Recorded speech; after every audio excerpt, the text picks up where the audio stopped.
et lui, eh bien, il va essayer de rendre l'actualité un peu plus joyeuse. C'est pas gagné, il y a du boulot. C'est Rémi Beaufils, à qui je laisse la parole pour sa chronique d'actu. Eh ben salut tout le monde, et aujourd'hui on reçoit deux invités, Wallace et Zef, mais c'est génial. Et peut-être qu'on va créer un duo en live, on sait pas, hein. On est quand même à 50% de Wallace et Gromit, donc je vous laisse choisir qui fait qui. Moi, Gromit, ça me va bien, ça arrive avec plein de trucs je sympas. pense que je vais rester Wallace. Ok, bah cool. Là, on a démarré l'écriture. Ça y est. Ah ouais, tu vois, le duo est lancé, donc c'est cool. Et puis en plus, bah si jamais Zef tu es ventriloque, bah on peut faire Zef Panaclope et sa marionnette.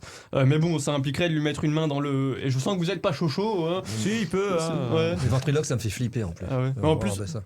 Et puis il y a Julien qui nous a dit tout à l'heure, non, le fist fucking ça va pas avec les gestes barrières.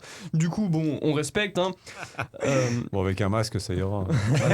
Avec un bon gel hydroalcoolique, je Mais- veux dire, on s'en sort. Hein. Mais si c'est pas un nouveau duo, en tout cas c'est bien Wallace et Zef qui sont là. Wallace qui est prof de sport et humoriste à 16 heures perdues, et Zef qui est humoriste et qui a fait une pompe un jour. Si je m'en souviens, c'était en 2003 pour ramasser un truc sous ton lit. Et mais c'est pas les infos officielles, mais il y a eu des rumeurs. Et en parlant d'infos officielles, Macron officialise enfin le fait qu'il se présente au présidentiel par le biais d'une lettre aux Français. À la cantine, il y a des mazos, ils reprennent du rap même quand c'est le jour des épinards. Et ben c'est les mêmes qui vont voter pour Macron. En plus, dans sa lettre, Macron il a écrit « Nos efforts seront payants ». Ah ouais, même les efforts c'est payant maintenant. Tout est payant ou quoi? Si les efforts sont payants, on va pas en faire beaucoup. Hein. Il y a Zef qui est d'accord avec moi parce qu'il est encore essoufflé de sa pompe de la dernière fois. Il s'est entraîné pendant les pubs. Et en plus de nos problèmes actuels, ben il y a la guerre en Ukraine. Et je sais pas si vous avez vu sur les chaînes info, mais il y a un racisme ambiant qui règne à base de bons ou de mauvais migrants. Vous avez vu, genre, depuis le départ, les journalistes, ils comparent les migrants en fonction de leur provenance. Tu vois, ils sont là, ils essayent de dire que toutes les guerres sont graves. Du coup, ils disent, la guerre en Syrie, c'est terrible, mais... Et à partir du moment où tu places un mais, ça veut quand même dire que pour toi la guerre finalement en Syrie c'est pas si terrible que ça. De toute façon quand on place un mais dans une phrase, c'est qu'on pense pas du tout ce qu'on vient de dire avant. Hein. C'est comme si je disais à un enfant, oui mon chéri t'es très beau, mais va mettre une cagoule. Ou à Julien, tes cheveux sont magnifiques mais ils sont plus très nombreux. On appelait beaucoup. Et là, Je sais. y a Ne parle Zef pas des sujets qui fâchent, s'il te plaît. Non bah ouais. Surtout qu'il y a Zef qui s'est dit ouf, c'est pas tombé sur moi. Ouais, faut pas non plus toujours taper sur le vieux. Bah ouais, c'est ça. Non, mais c'est parce qu'en fait, Julien, tu vois, il donne un prénom à chacun des shows qui restent. Du coup, il s'était attaché. Et à l'inverse, tu vois, quand on est vraiment sincère, bah, il n'y a pas de mais dans la phrase. Théoriquement, on ne dira pas « Oh, c'est horrible, mes deux enfants sont morts dans les décombres. » Mais c'était pas mes préférés. Non, tu vois, on dit pas trop ça. Et du coup, il y a Darmanin qui a déclaré qu'on avait envoyé des tentes et des objets de survie en Pologne pour aider les réfugiés ukrainiens. Si ça se trouve, ben c'est les tentes et les affaires qu'ils ont piquées aux migrants de Calais, qu'ils ont envoyés aux bons migrants blancs d'Ukraine. Hop, une pierre deux coups. J'imagine en Pologne quand ils vont les recevoir. Tiens, c'est bizarre, ma tente a des trous, comme si elle avait été lacérée.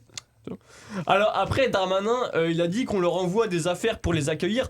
Mais bon, pour l'instant, les migrants, on les accueille chez eux. Ça c'est tout un concept quand même hein.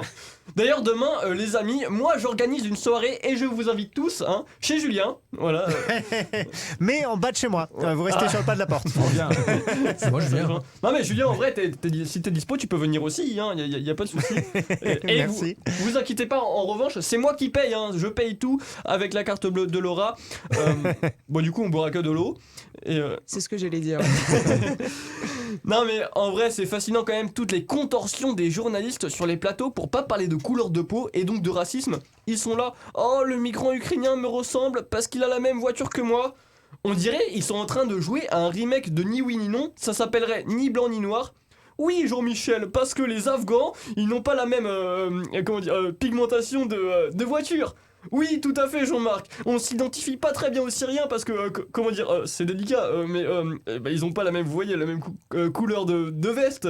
Alors que les Ukrainiens ont un style beaucoup plus clair. Hein. Ah oui, je vous aime bien, vous. Qu'est-ce que vous faites ce soir? Ben moi, je suis invité chez Julien, il paraît qu'on est tous invités.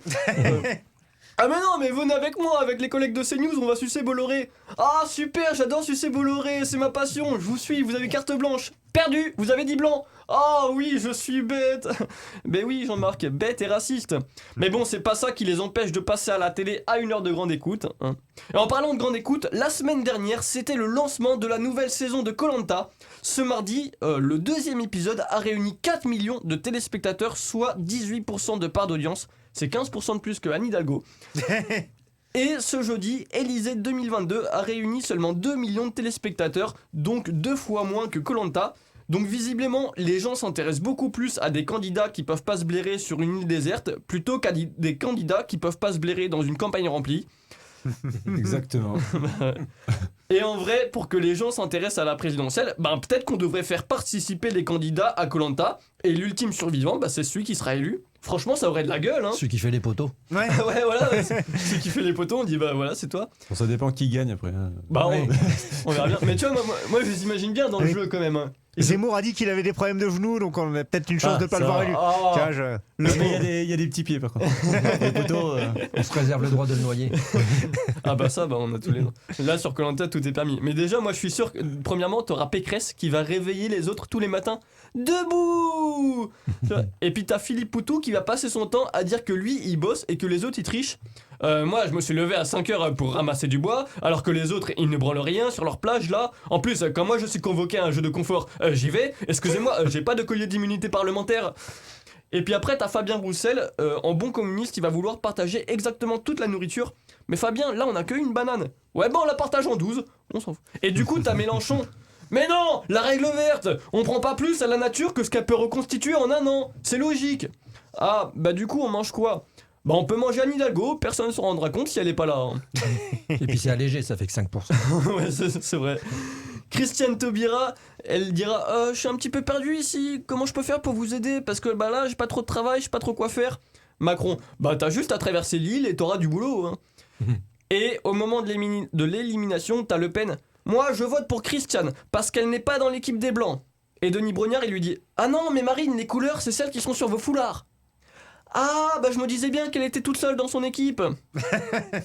Zemmour, quoi ? Des foulards ? Ah non, hors de question qu'on se couvre la tête. Et au final, après ce 2e épisode, c'est Christiane qui a été éliminée, faute de parrainage insuffisant. Taubira, c'est la Jules César des présidentielles. Je suis venu, j'ai vu, j'ai pas convaincu.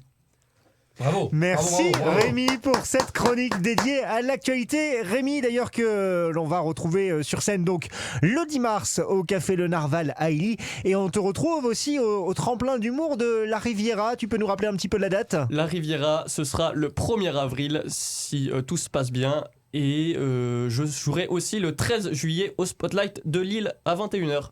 Voilà, rendez-vous est pris, on ne manquera pas de vous les rappeler dans les prochains agendas.